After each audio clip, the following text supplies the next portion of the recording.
सालों पहले एक गांव में एक गरीब धार्मिक ब्राह्मण रहता था। उसकी कोई संतान नहीं थी।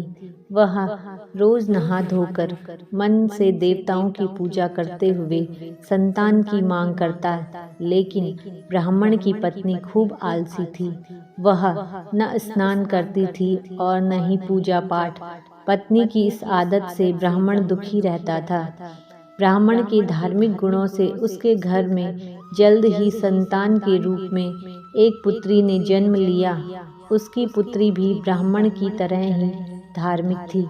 जैसे जैसे वो बड़ी हो रही थी, पूजा पाठ में उसका मन भी उतना ही लगने लगा। वह हर रोज सुबह उठती, स्नान करती और भगवान विष्णु का ध्यान व जप करती थी। इसी तरह वो बृहस्पतिवार का उपवास भी करने लगी। इससे ब्राह्मण के घर की गरीबी भी दूर होती गई। एक दिन पूजा पाठ करने के बाद वह पढ़ने के लिए स्कूल भी जाती थी। स्कूल जाते समय वह अपनी हाथों की मुट्ठियों में जौ भरकर स्कूल के रास्ते में गिराती थी। जब वह स्कूल से वापस घर के लिए आती तो गिराए गए जौ के दाने सोने में बदल जाते थे, जिन्हें उठाकर वह घर लेकर चली आती थी।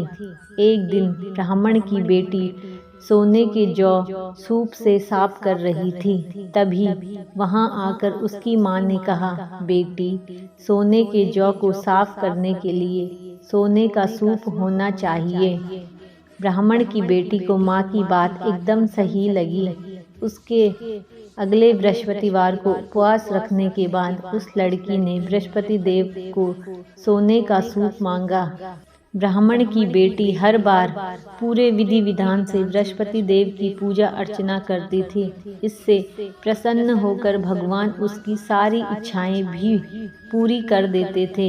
इसी तरह उन्होंने सोने के सूप वाली प्रार्थना को भी स्वीकार कर लिया। अगले दिन हर रोज की तरह ब्राह्मण की बेटी पूजा पाठ करके स्कूल गई। वापस आते समय जब वह जौ के दाने बिन रही थी तो उसे सोने का सूप भी मिल गया। सोने का सूप लेकर वह घर आई, जिससे उसने सोने के जौ साफ किए।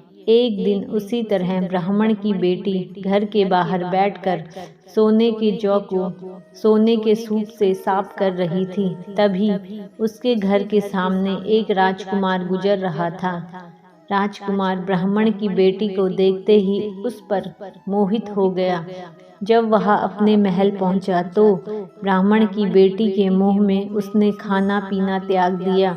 जब राजा को यह पता चला तो उन्होंने राजकुमार से इसका कारण पूछा। राजकुमार ने अपने दिल का सारा हाल राजा को बताया। अगले ही दिन राजा अपने मंत्री के साथ ब्राह्मण के घर गया और ब्राह्मण के सामने उसकी बेटी का विवाह अपने राजकुमार से करवाने का प्रस्ताव रखा। राजा का प्रस्ताव सुनकर ब्राह्मण काफी खुश हो गया। उसने तुरंत ही विवाह के लिए हाँ कर दी। कुछ ही दिनों में राजकुमार और ब्राह्मण की बेटी की शादी हो गई।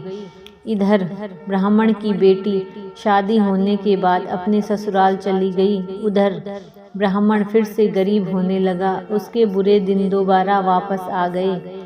एक दिन ब्राह्मण अपनी बेटी से मिलने के लिए उसके ससुराल गया। पिता की हालत देखकर उसने बहुत सारा धन देकर ब्राह्मण को विदा किया। बेटी का दिया हुआ धन कुछ ही दिनों में खत्म हो गया और ब्राह्मण गरीबी की वजह से परेशान हो गया। ब्राह्मण फिर से अपनी बेटी से मिलने के लिए महल गया और उसने बेटी को सारी समस्याएं बताई। अपने गरीब ब्राह्मण पिता की बात सुनकर उसकी बेटी ने कहा, पिताजी, कल आप माँ को लेकर मेरे पास आए। मैं उन्हें बृहस्पति देव के उपवास और पूजन की विधि बताऊंगी। इससे करने से सारी समस्याएं दूर हो जाएंगी।